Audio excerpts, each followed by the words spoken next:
back to Brian Reads Comics. I'm your host, Brian Hines. And welcome to the month of September 2022. What have I been reading? Well, I've got a few Marvel comics for you as well as one DC special. But before we get started, please like this video, subscribe to my channel, and please check out my Patreon page. There's some great premiums there, and you can even get me to review a comic of your choice. First up for this month is Iron Cat number 4, and this series is pretty much just another excuse for me to heap love at Jed MacKay's Black Cat series. It lasted for 2 volumes and was pretty much one continuous story of Felicia Hardy and her crew robbing important, powerful objects from the Marvel Universe in order to pull off an interdimensional heist. The last 3 issues of the second volume weren't great, but I suspect MacKay was told that the book was canceled and he had those 3 issues to wrap up whatever his next story in mind was. But what I liked about MacKay's Black Cat is that too many writers just cast her as the jealous ex-girlfriend of Spider-Man or a thief with no morality. MacKay writes her with scruples, but she's just more just stealing for the challenge and pushing herself to her limits, more following in her father and mentor's footsteps and actually wanting the money or the valuables that she stole. And yes, the original book is over, but MacKay keeps finding opportunities to write more stories for Felicia. He did a Black Cat and Mary Jane one-shot that tied into Nick Spencer's Amazing Spider-Man run that I felt really defined Felicia's take on her relationship with Spider-Man. And he's now writing Iron Cat, which is sort of sequel to the original Black Cat series he wrote, and deals with the consequences of that book's interdimensional heist storyline. Basically, it's more Black Cat, but they sell it as a team-up book with Iron Man.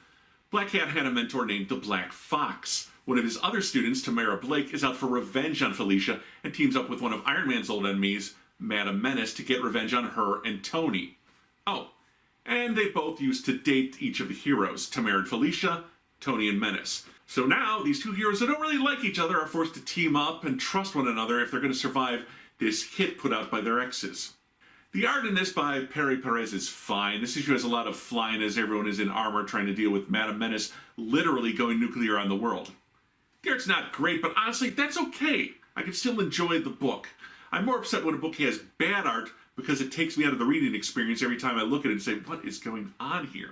And this is not Jed's best work with Felicia because he spends a lot of time focusing on Tamara's point of view for the story. But if you read Black Cat, pick this book up. I think you'll enjoy it as it ties directly into that title.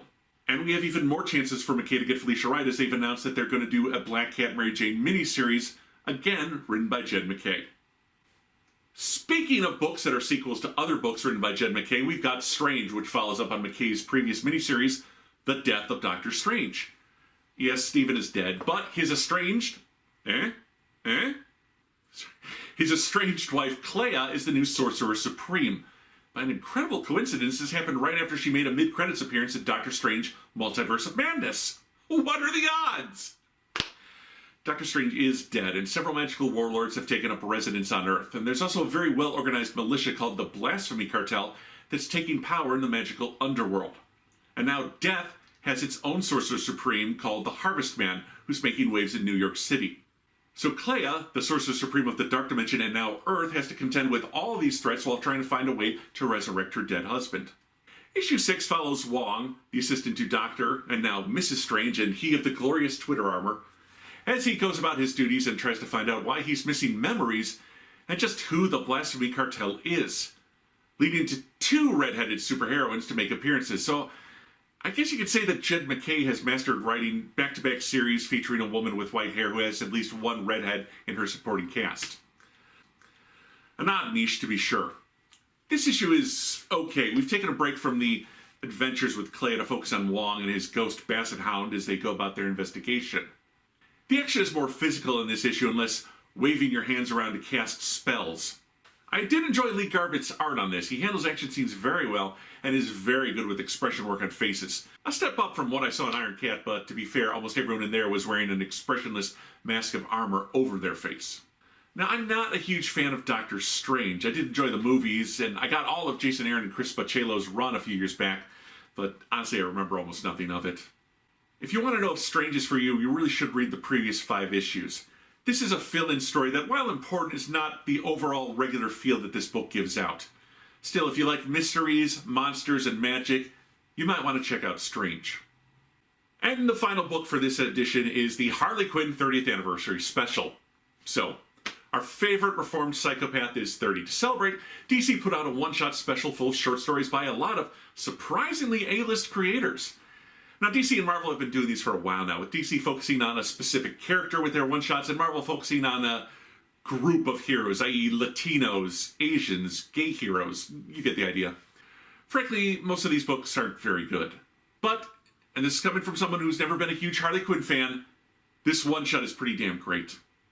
Overall, you get 10 stories ranging from 8 to 10 pages each, and assorted pin-ups of the multiple covers that this one-shot had.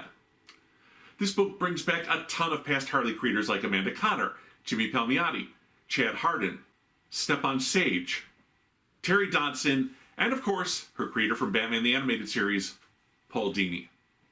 And the stories cover all the stages of her career, from the animated series to the Conner Palmiotti ongoing book from a few years back, to the Suicide Squad, to Elseworlds, and even the final Harley Quinn story. Surprising, though, there was nothing said in the HBO cartoon series that's currently on the air. One I particularly enjoyed was by Sam Humphries, the artist of Marvel's Squirrel Girl book, that cast Harley as a young barmaid in search of a sword to begin a life of adventuring. So if you like Harley, Ms. Waller, Bats, Mr. J, Bud and Lil, and of course Ivy, then this book is a treasure trove of A-list talent and fun stories for you all. That's as close as I can do to the Harley accent. Okay. Hey everyone, thanks for joining me. I'll see you back here next time for October of 2022, when I'm sure we'll have lots of Halloween comics. Until then, this is Brian Reads Comics, and I'm your host, Brian Hines.